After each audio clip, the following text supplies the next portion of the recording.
Oke, assalamualaikum warahmatullahi wabarakatuh.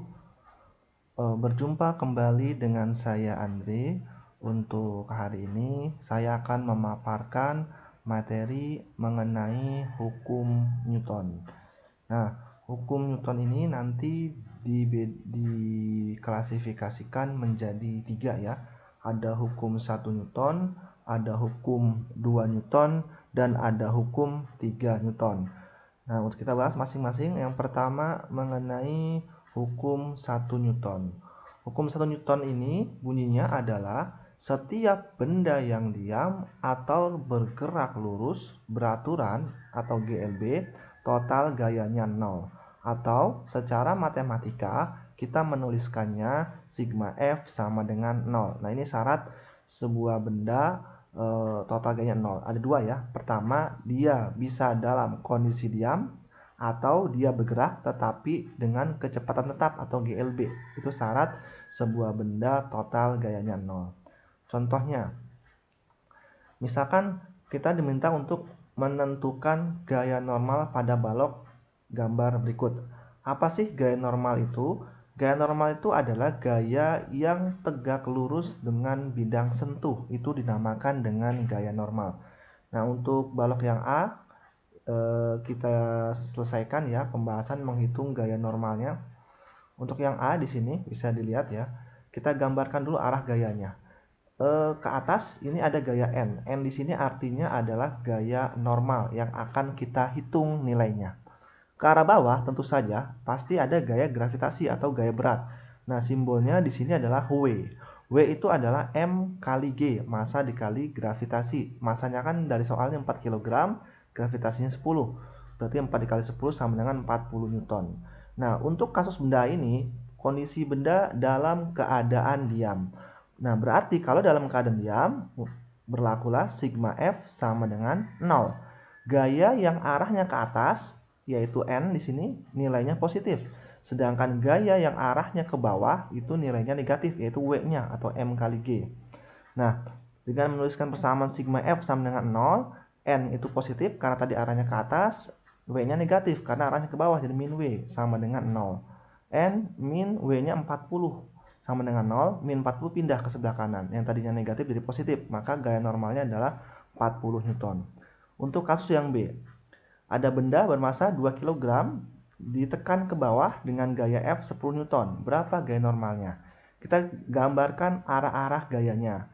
Kita gambar arah gaya normalnya dulu. Gaya normal itu arahnya tegak lurus dengan bidang sentuh, kan bidang sentuhnya lantai. Maka nanti dia tegak lurus ke atas N, kemudian ke arah bawah itu ada gaya berat. Jadi nanti gaya berat itu selalu ke arah bawah ya, karena sesuai dengan arah gaya gravitasi.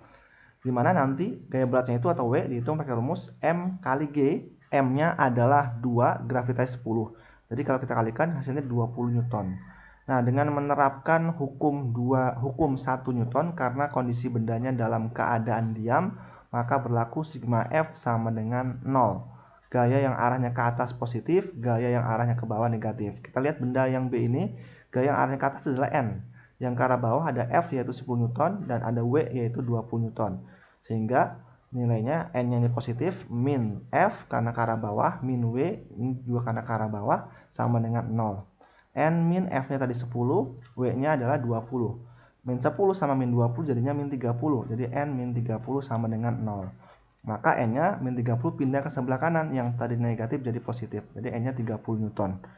Yang C, ini ada benda dikenai gaya 10 Newton yang membentuk sudut 37 derajat terhadap horizontal.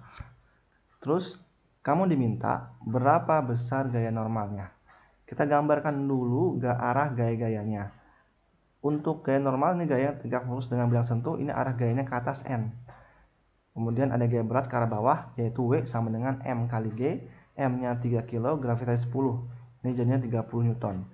Kemudian ada gaya F 10 Newton. Nah, gaya F 10 Newton ini kan masih miring, dia membentuk sudut 37 derajat. Karena gaya normal ini kedudukannya pada posisi yang vertikal, maka kita harus menguraikan gaya yang 10 Newton ini F terhadap sumbu Y. Nah, sesuai dengan vektor yang sudah kita pelajari di bab 2 bab 2 bulan kemarin, bahwa kalau terhadap sumbu Y itu diuraikannya menggunakan persamaan sin. Jadi nanti F 10 Newton itu kalau diuraikan terhadap sumbu Y jadinya F sin alfa. Nah, berarti nanti di sini arah gayanya ke bawah setelah kita uraikan nilai F sin alfanya. Kemudian karena kondisi bendanya dalam keadaan diam, maka total gayanya atau sigma F itu sama dengan 0. Dengan mensubstitusi angka-angkanya, N-nya karena ke atas dia positif, F sin alfa negatif karena arah gayanya ke bawah, min F sin alfa sama min W ya, M kali G sama dengan 0. N min F-nya tadi 10 sin 37 dikurang M-nya adalah 3 dikali 10, hasilnya adalah 30 sama dengan 0. Ingat kalau kamu buka tabel nilai sin 37 itu nilainya adalah 0,6. Berarti N min 10 dikali 0,6 dikurang 30. N min 6 min 30. Min 6 sama min 30 jadinya min 36. Sehingga nanti gaya normalnya adalah min 36 pindah 36 Newton. Nah, itu cara menghitung gaya normal dengan menggunakan konsep hukum 1 Newton. Berikutnya hukum 2 Newton. Hukum 2 Newton berkaitan dengan sebuah benda yang bergerak dengan percepatan tertentu. Jadi hukum 2 Newton ini itu bunyinya adalah percepatan yang dialami oleh benda sebanding dengan gayanya dan berbanding terbalik dengan massanya. Artinya, makin besar gayanya, maka percepatannya akan makin besar karena ada kalimat sebanding. Makin kecil gayanya, maka percepatannya juga akan makin kecil karena disebanding. Lain halnya kalau dia berbanding terbalik dengan massa. Massanya makin besar, percepatannya jadi makin kecil. Massanya makin kecil, percepatannya jadi makin besar, sehingga dia berkebalikan. Nah, dari sini si Newton membuat rumus yang sekarang dikenal dengan rumus hukum 2 Newton, yaitu sigma F sama dengan M kali A. Sigma F ini adalah total gaya, M adalah massa bendanya, A-nya adalah percepatan. Untuk lebih mudahnya, saya berikan contohnya. Sebuah mobil bermassa 1000 kg, ini M-nya 1000 kg, bergerak dari keadaan diam sampai kecepatannya 72 km per jam dalam waktu 10 sekon. Gaya dorong mesin mobil adalah titik-titik. Pertama, kita tulis dulu apa yang diketahui di soal. Pertama ada massa mobil M, saya tulis M-nya adalah 1000 kg. Kemudian dia bergerak dari keadaan diam. Nah, karena ada kalimat dari keadaan diam, maka kecepatan awalnya atau VO ini adalah 0 meter per sekon. Dan sampai kecepatannya 72 km per jam. Ini adalah kecepatan akhir atau VT. VT-nya itu adalah 72 km per jam. Nah, karena satuannya masih dalam kilometer per jam, sedangkan kita membutuhkan satuan dalam SI, yaitu meter per sekon. Kita ubah. Bagaimana cara mengubahnya? Seperti ini. Kita bikin 72 km per 1 jam. Ya, jadi ini tidak mengubah keadaan per 1 karena 72 dibagi 1 adalah 72 tetap. Kemudian kita ubah ke dalam meter per sekon. Kilometer ke meter ini dikali 1000, jadinya 72 dikali 1000 72.000. 1 jam itu adalah 3600 sekon. Kalau kamu bagi 72.000 dibagi 3600 hasilnya adalah 20 meter per sekon.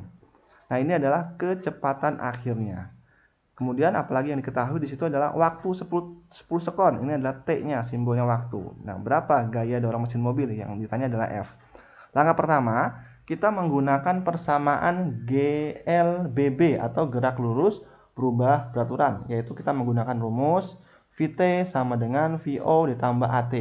Dengan mensubstitusi angka-angkanya, VT-nya adalah 20 ya, kita substitusi 20. VO-nya 0 karena dari keadaan diam, ditambah A-nya kita cari T-nya 10.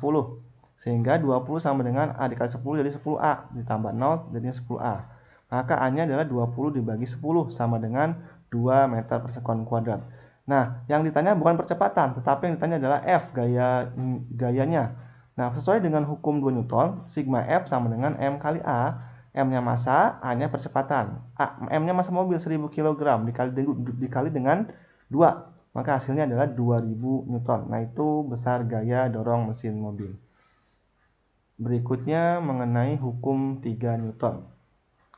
Hukum 3 Newton ini berkaitan dengan gaya yang diberikan oleh suatu benda yang akan menghasilkan reaksi akibat dari gaya tersebut.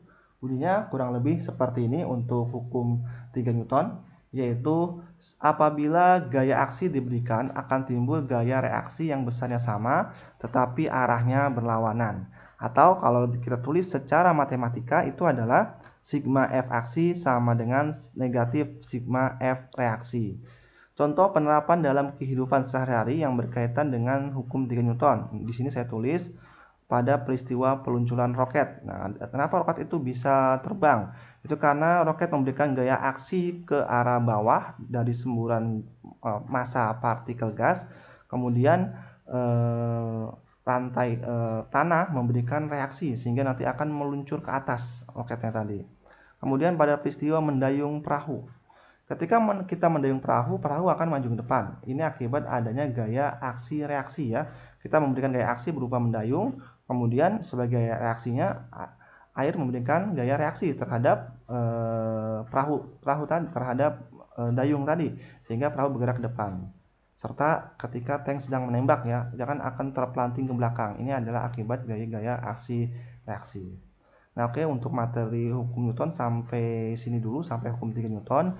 Dilanjutkan untuk minggu depan kita masuk ke aplikasi dari hukum Newton. Oke, cukup sekian dari saya. Wassalamualaikum warahmatullahi wabarakatuh.